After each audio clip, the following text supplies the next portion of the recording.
Hi guys, it's me, Susan. Today's day 11 of the Cancer Club. I'm happy to say I'm still, knock wood, feeling great. Really, it's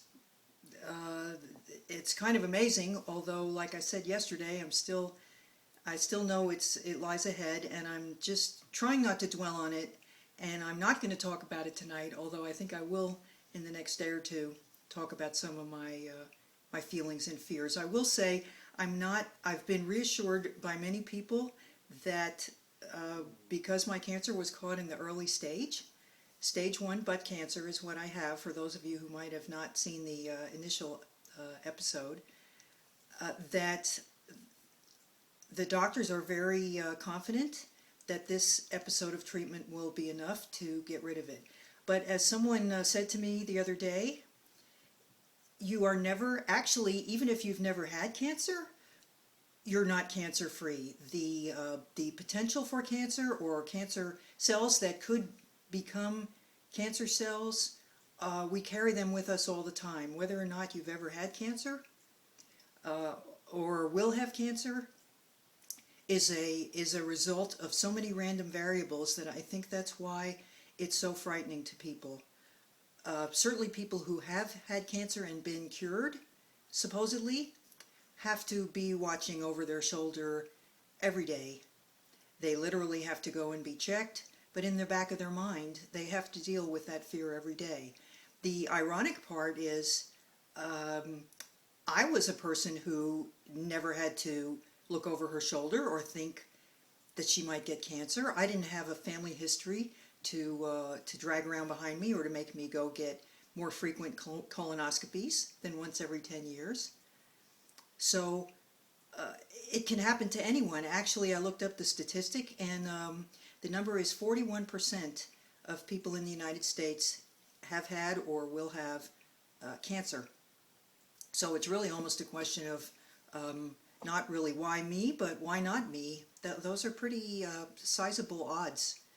And I think it scares everyone because of the idea that it's completely beyond our control. Whether you can cure it or not, you can't tell whether it'll come back. Whether you've never had it, you can't tell whether you'll never get it. And I think the whole essence of the illness, even though there are other illnesses that are probably devastating in their own way, for some reason our fear of cancer, I think, has to do with the fact that it shows up and then it takes over and we are completely out of control. And for me, the thing I want to talk to you about tonight is how important it is, in my opinion, to share feelings, to listen to other people's feelings, to receive and give support.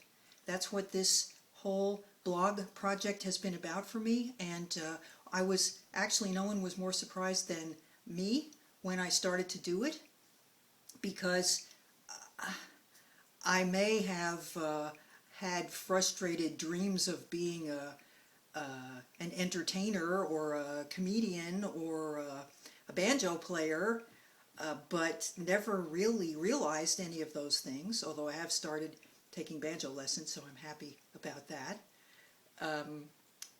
But I never for a minute would think that I would just go out there and just lay it all out for people, even people, some of the people I see in my psychotherapy practice.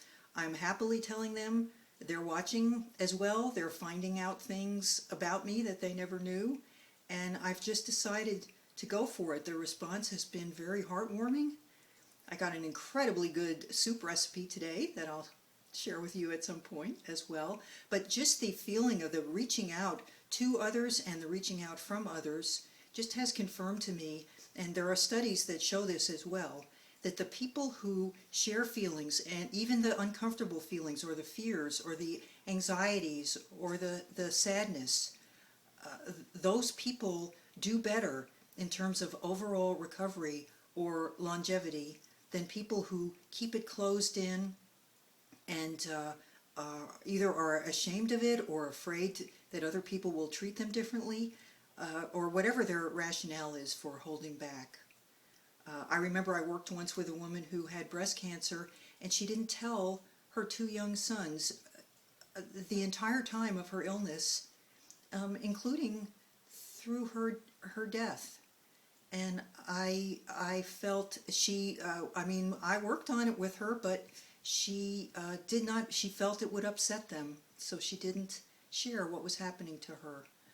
And I'll never forget that, because I think sometimes we make that decision out of our own fear of how vulnerable we feel or how sad we feel to be so sick or to be possibly dying.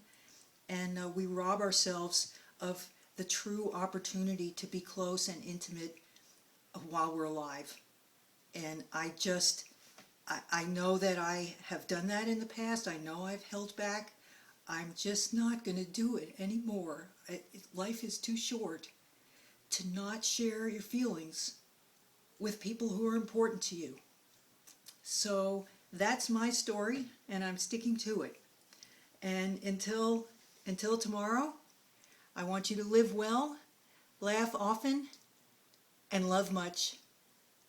I'll see you tomorrow on the Cancer Club. Bye now.